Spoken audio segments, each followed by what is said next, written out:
મહાશિવરાત્રિના પાવન પર્વ પર રાજકોટ શહેરના સદર બજારમાં તંગદિલીનો માહોલ છવાયો હતો. મુસ્લિમ અગ્રણી હબીબ કટારિયા ઘર ઉપર હુમલો કરવામાં આવ્યો હતો. હબીબ કટારિયાના ઘર પર પથ્થરમારો કરવામાં આવ્યો હતો. મળતા અહેવાલ પ્રમાણે રાજા પઠાણ સહિતના 5 જેટલા શખ્સો દ્વારા આ પથ્થરમારો કરવામાં આવ્યો હતો. ઘટનાની જાણ થતાં પોલીસ કાફલો સ્થળ પર દોડી આવ્યો હતો. તો એસપી પીઆઈ સહિતના અધિકારીઓ ઘટના સ્થળ પર પહોંચ્યા હતા. તો સમગ્ર સદર બજાર વિસ્તારમાં પોલીસ છાવણીમાં ફેરવાયો હતો. આ હુમલામાં 2 મહિલાઓ પણ ઇજાગ્રસ્ત થવા પામી હતી. ઇજાગ્રસ્ત મહિલાને સારવાર અર્થે હોસ્પિટલ ખાતે ખસેડવામાં આવી હતી. તો બાલાજી એપાર્ટમેન્ટના મુખ્ય ગેટ તોડીને પણ પથ્થરમારો કરવામાં આવ્યો હોવાનું સામે આવ્યું છે. તો આ ઘટનાની પ્રાથમિક માહિતી અનુસાર બાલાજી એપાર્ટમેન્ટમાં હિન્દુઓને ડરાવીને તમામના ફ્લેટ ખાલી કરાયાનો ગંભીર આરોપ લગાવવામાં આવ્યો છે. સમગ્ર મામલે પોલીસે ઝીણવટપૂર્વક તપાસ હાથ ધરી છે. આ બાલાજી ભગવાનનું નામ છે.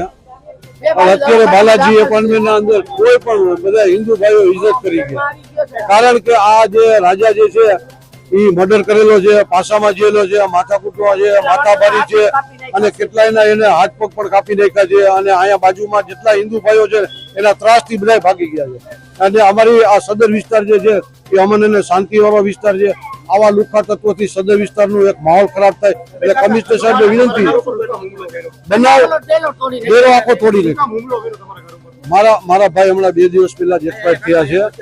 મારા ભાઈ હમણાં 2 દિવસ પહેલા જ એક્સપાયર થઈ ગયા છે અને મારા ઘરે મોટી સંખ્યાના અંદર હિન્દુ મુસ્લિમ ભાઈઓ અત્યારે આપ જોઈ શકો છો હાજર છે. મારા બેનનું મકાન ત્યાં બાલાજી એપાર્ટમેન્ટમાં એ જેવા અંદર જતા હતા એટલે રાજાએ કીધું તું કેમ બધાને લઈને આવે એમ કરી અને મારા બેન ઉપર હુમલો કર્યો. અને મારા બેન એના 2 લેડીઝ અને 2 જેન્ટ્સે હુમલો કર્યો. હાલ મારા બેન અત્યારે હોસ્પિટલમાં દાખલ છે.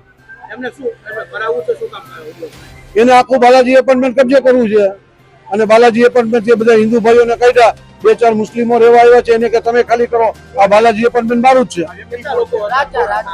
રાજા પઠાણ છે, એ લોકો 4 જણા. અમારી કાયદો વ્યવસ્થા જળવાઈ રહી છે. હમણાં પવિત્ર રથયાત્રા પણ નીકળે છે અને અમન શાંતિથી નીકળે અને અહીંયા જે ફુલચાક ચોકમાંથી એક એનું સરઘસ કાઢે એવી વિનંતી. Bureau report CN24 news. હવે જુઓ દેશ દુનિયાની તમામ ખબરો તમારી આંગળીના ટેરવે. ઉઠાવો મોબાઈલ અને Google Play Store પરથી ડાઉનલોડ કરો અમારી CN24 ન્યૂઝ મોબાઈલ એપ.